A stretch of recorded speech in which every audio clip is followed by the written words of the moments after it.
Hey YouTube, what's going on? So in today's quick video tutorial, I'm going to explain a little bit about stereo imaging as well as phase correlation and how you can use a stock device that's built into Reason called the M-Class Stereo Imager in some of your mixes. So let's get to it.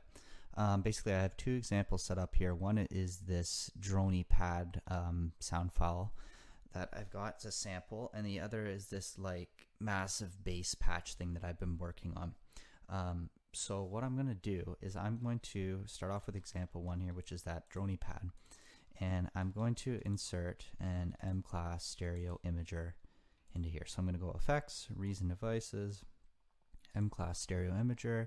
I'm going to flip the rack around to make sure it's hooked up right.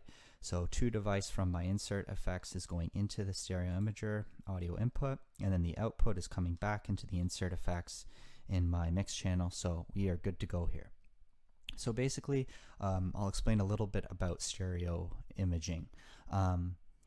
So a mono signal is perceived by the listener as coming straight down the center of either your headphones or your speakers, or whatever you want to call it, the stereo field. So right down the center of the stereo field. Now, let's say I recorded an acoustic guitar part with one microphone. That's going to come into my digital audio workstation as a mono file. Now, mono file means that the information present, the audio information present in the left and the right speaker, they're the exact same. There's no differences whatsoever, so they're summed into the center and it's perceived as mono. Now, when you start getting variations between the left and the right speakers, as well as what's going on in your center stereo image, you're going to perceive a wider stereo image. So if I were to add a chorusing effect, which would alter the audio information within the recording I did for the acoustic guitar, then the information in the left and the right speakers would not be the exact same, and if you're listening to it, you would perceive it as being in both speakers, so stereo image. Now what a stereo imager plugin such as this does is it allows you to alter the stereo image, the sonic information within the left and the right speakers. So you can make something completely mono if you want. Like, let's see this particular example. Let's listen to it.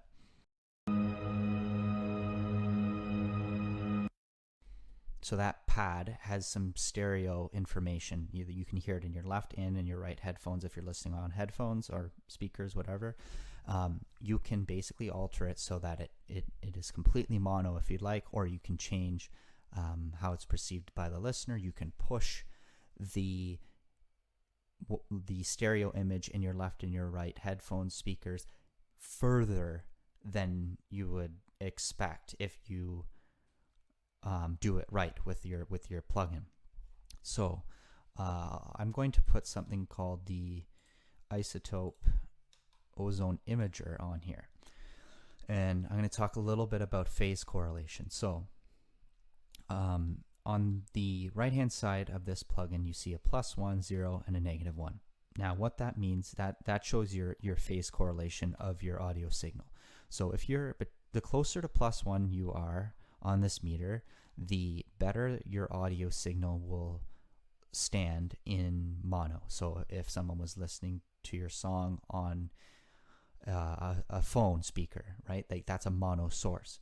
If it's near +1, that means your phase is intact, your audio waveforms within your song aren't canceling each other out, and the audio information will be present within the speaker itself. So that's a good thing. Sorry, I'm tripping over my words a little bit here. I did this tutorial before, but the audio got all messed up, so I was like, you know what, I'll do it again because it sounded so bad. Anyways, so yeah, that means it's going to come out of the speaker fairly synced up. If it's near -1 or below 0, then what that means is you're going to have phase issues. You'll have phase cancellation. Your sounds will start canceling each other out. Things will sound thin in your mix. It'll sound washy. It's not really something that you want in a polished finished song. So I'm going to play this again without touching anything on the stereo imager, and we'll see what the correlation is like.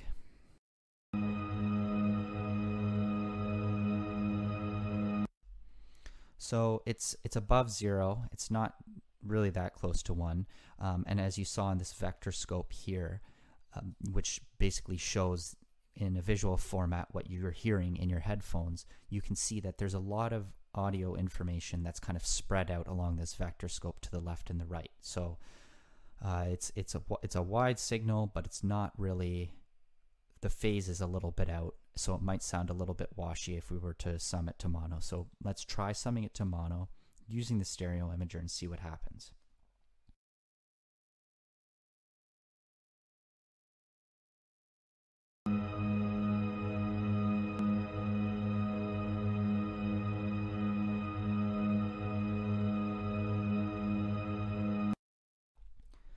So now that the entire signal has been summed to mono, you see that there's a straight line down the center of the vector scope, and the little dial here pops up to +1, which means that it's perfectly in phase. So that means on a mono system, it's going to play back properly. It's going to sound right.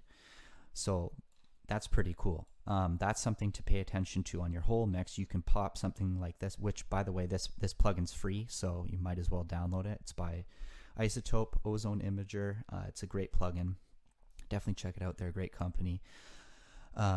Anyways, so I'm going to explain now a little bit about this stereo imager here, and I'll try to do it quickly because I know I'm kind of running on, but I wanted to give as best of an explanation as I could for you guys.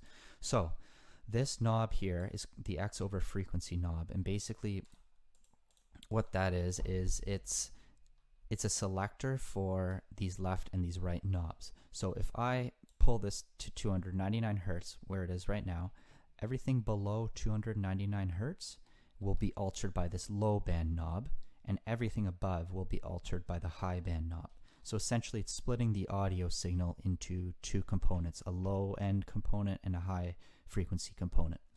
So if I were to pull this all the way down to 100 Hertz and mono this out here, you probably won't hear too much, but you can see now that there's these bands here that show up, which show your frequency content and the width of them.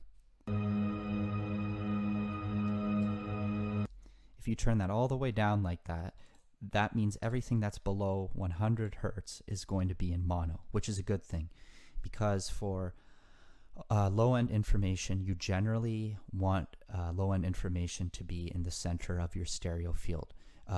We as humans have difficulty perceiving direction of low-end information, so if you're to pan it, sometimes it's hard to kind of hear where that low-end rumble is coming from. It's more felt than heard, really, and it can also cause phase correlation issues, which is something that you would see on a correlation meter like this, or you'd be able to hear it as well. It would just sound like the low end would just kind of disappear if you had too much low end information in your left and your right speakers. So that's a good thing.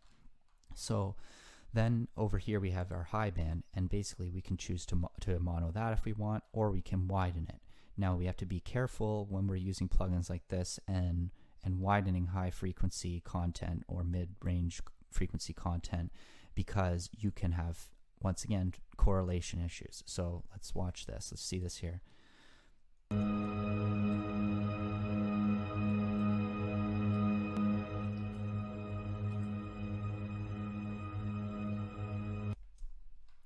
So when I push that all the way to the right, maybe on headphones it sounds kind of cool, but if you were to try to play that back on a mono system, it would disappear completely. So what I can actually do here is, luckily I have this on here, I didn't even think about this. I'll click this, and which is going to turn my entire signal chain into a mono signal. Now let's listen to, or attempt to listen to, the sound.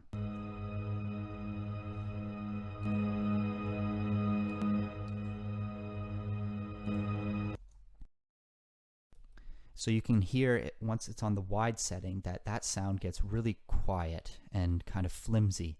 When it's back to what it is originally, it's still got phase issues, but you can hear it a lot better.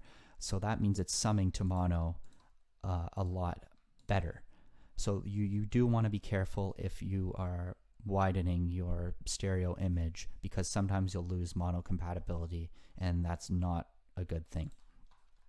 So yeah, that's that. Now I'm going to explain a little bit about stereo imager itself and how you can use it to basically set up your own multiband compression and distortion, which is a really cool thing. So I've explained enough about the knobs here. If I flip this around, we see there's a separate out. So right now the audio that's coming out of this stereo imager is the low band and the high band. If I hit this separate out and I were to connect it to let's say a line mixer channel or something, and I were to choose high band, now the high band information's coming out of this separate out. So everything above the X over frequency here will be coming out of this output. If I were to click solo low here, now everything coming out of this audio output is everything that's below this X over frequency. So you've essentially split the audio into two bands that can be treated differently, which is very useful. And I'll show you an example too here. Real quick example of this little synth patch I made in Massive. By no means am I a sound designer. It takes years and years to get good at it. I'm learning every day. But anyways, I made this patch here, and basically what I've done is I took out a little bit of this low end here to pull some boominess that I thought was there, and I ran it into the stereo imager.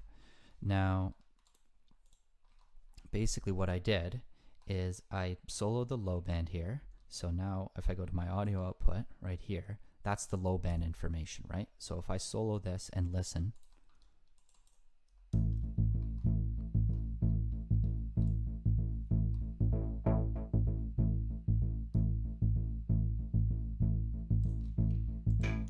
right? That's all that low end information right there. It's only the low end. If I'm to click this and I flip the rack around and I look how I've routed it, so I've separated this out. It's the high band here, which is everything above 162 hertz. It's going into this amp, which I've run into an EQ, and then into this particular channel. So now this flat 5 band channel here is all the mid-range content of the sound I have. Right? So that's pretty cool, because now I can mess with those bands individually. If I wanted to compress the low end a little bit to keep it consistent throughout the song but keep it beefy, I can do that. And if I want to distort, as I have here, the mid-range band, I can do that. Very, very useful tip that you can use within your mixes. Now you can set up multiband distortion this way. You can set up multiband compression. You can set up whatever you like, multiband reverbs, multiband delays, anything that you'd basically like to do. And you can put as many, you can choose as many different